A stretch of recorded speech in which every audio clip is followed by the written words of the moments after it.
O milagre no tanque. Jesus foi para uma festa dos judeus em Jerusalém. Lá havia um tanque chamado Betesda.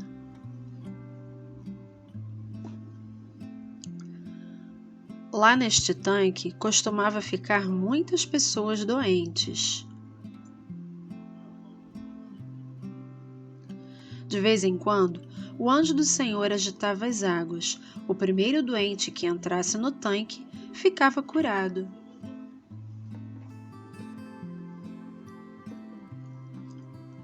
Um dos que estavam ali era paralítico e há 38 anos não conseguia andar.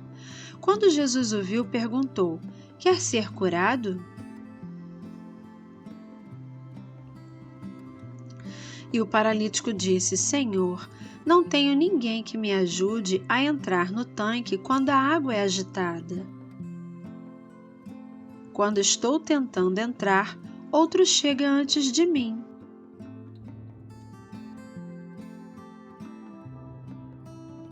Então Jesus disse: "Levante-se, pegue sua maca e ande."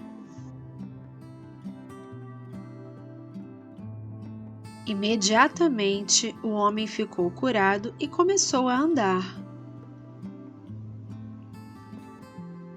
Esta história está na Bíblia, em João 5, do 1 até o 14. Agora vamos pensar no som das letras. Onde os doentes costumavam a ficar para serem curados? No tanque. T, da palavra tanque, encontramos em outras palavras como tapete, tatu.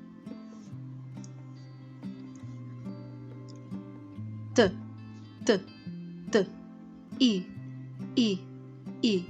Juntando os dois sons, temos o pedacinho ti, que encontramos em tijolo, tigre e tinta.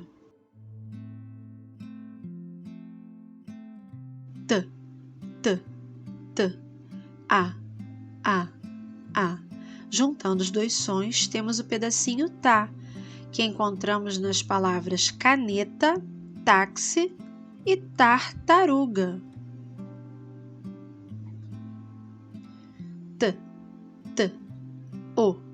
O. Juntando os dois sons, temos to ou tó, que encontramos nas palavras tomate, tomada, rato.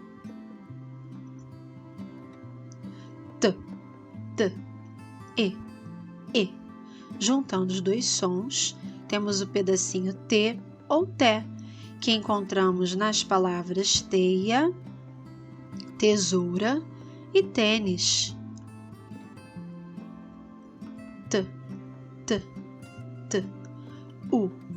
U. Juntando os dois sons, temos o pedacinho tu.